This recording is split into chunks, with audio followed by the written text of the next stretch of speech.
OpenAI says it's adding new mental health guardrails to ChatGPT following a lawsuit that alleges the platform became a, quote, suicide coach to a teenage boy who took his own life. The changes come as mental health experts sound the alarm over the use of AI chatbots. They are warning that AI systems can give dangerous responses and lead to emotional distress, especially for young people. Parenting expert and GMA e-commerce reporter Bethany Braun-Silva here now to talk about teens and AI companionship. This is fascinating to me. It's scary.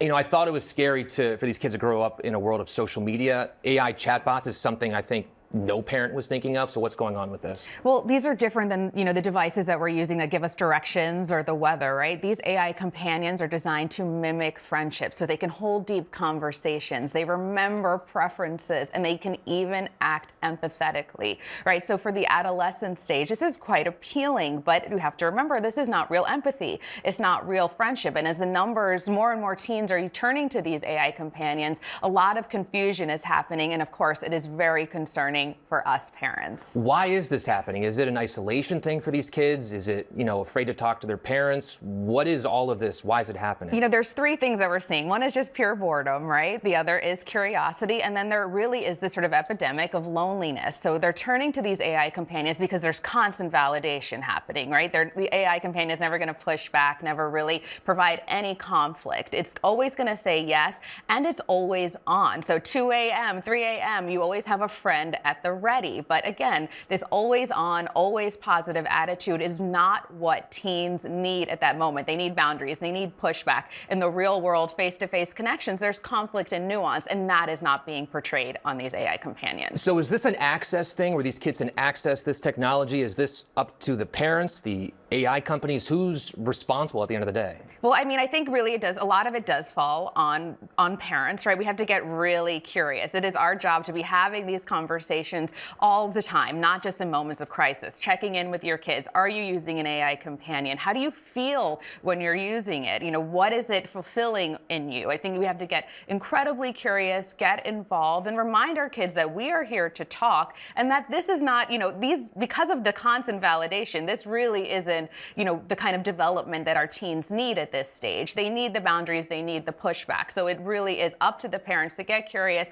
and, not in a blame way. We don't want to start out the conversation angry, right? Because there's so many things at play here that we have to kind of catch up on. Definitely start with a curiosity mindset first. It's so interesting to see the development, because I remember growing up, it's what are you watching? Then it was who are you talking to? Now it's are you talking to a human?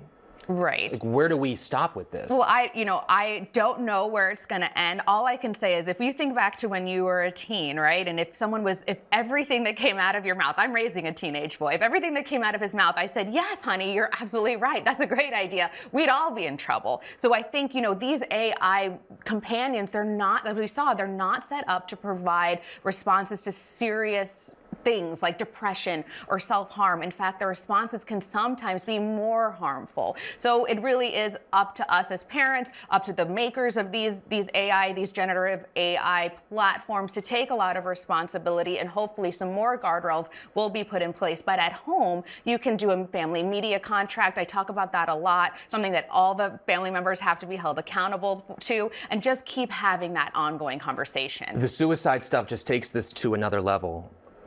What can parents do to do this? To deal with this issue? Are there any alerts that can be sent if, their kids are talking about this stuff to AI? What do you want to see? Well, I would love to see alerts, right? I think we're seeing with a lot of the social media platforms now, there's teen accounts, right, that have a huge amount of guardrails in place. I think that it's time for AI to kind of step up to that plate and provide those guardrails as well, because we're seeing really, really serious, in the aftermath of these AI companions. So but I have to encourage parents to take that proactive approach first. Get really curious about what your kids are into, social media, AI, all of it.